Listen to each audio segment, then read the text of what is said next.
Hello, welcome to Daily Wellbeing with Gemma. Today I want to talk a little bit about conversation starters. So in my line of work, one of the things that I love teaching people about is coaching and asking good questions, because it's something that we don't really get taught. Maybe we pick it up intuitively, but different questions have different outcomes, different meanings, and they kind of lead to certain things. So we can say things like, "Are you happy today?" which is yes or no. And, people's options are very limited by the nature of that question.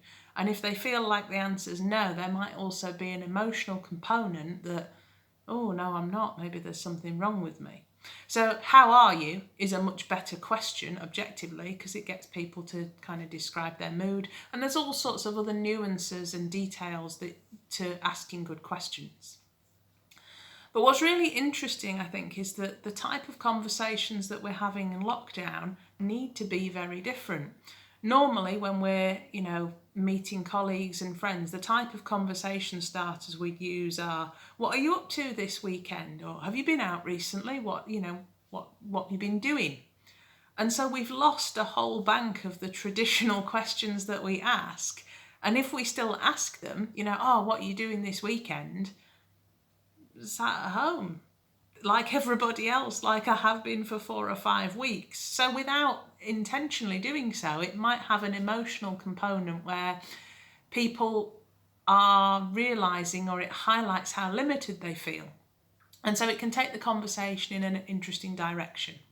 So I want to give you a couple of alternative conversation starters that you can use with people that hopefully focus on the good side of things, but lead to maybe a deep and meaningful discussion. So, very general starting point, and kind of maybe a little bit jokey, you can ask, how is the new normal for you? And that is quite open-ended. It allows people to perhaps discuss their feelings, but it also maybe lets them discuss their routines. It addresses the fact that this is the new normal. It's not the same as it was before. So it's giving permission for people to say, it's difficult, or this is what's different for me. So again, just an open-ended, lets people interpret it however they'd like. You can ask people, how have you been connecting with others? And that's quite a positive question in that it encourages that it's a good thing to be connecting with others.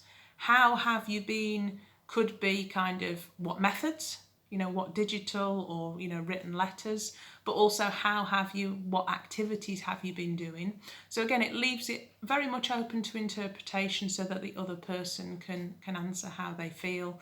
The one challenge with that one is if they say that they haven't been connecting with others, and that can be a bit awkward, but maybe that's a good thing for you to find out, because then you can talk around that point and see if there are things that they'd like to try, or shall we be in touch more often.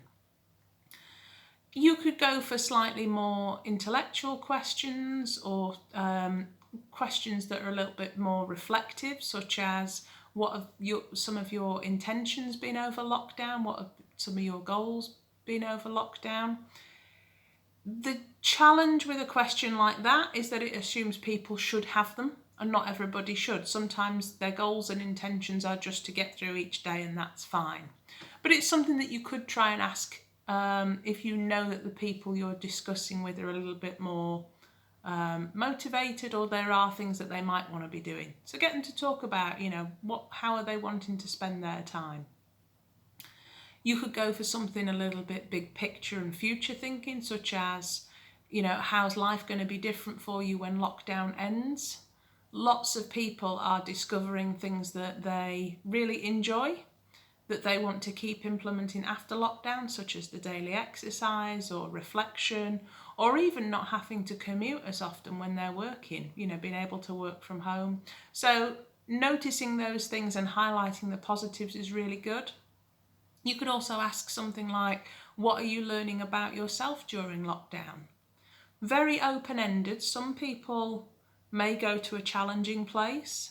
They might notice habits or challenges that they face. Some people might notice things that are quite positive, such as how resilient they are, or how much they enjoy certain creative activities. whether it raises positives or challenges, you can play around with that and say, okay, so, you know, how are you going to use that learning? Or, you know, what do you want to do with this new discovery? What can you do about it? So these are questions that just give you a little bit of space to discuss something different and hopefully get to know people on a different level. I think what a lot of us are noticing over lockdown is that the quality of the connections that we're having feels a little bit different. We're making a little bit more effort, and we're talking about different kinds of things because we've been forced to. And actually that's quite exciting. So, you know, for me going forward, I'd like to keep utilising this to make sure that conversations are meaningful.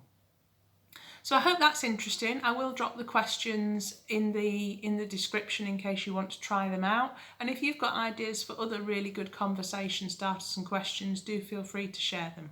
So I hope you enjoy that. See you next time. Bye.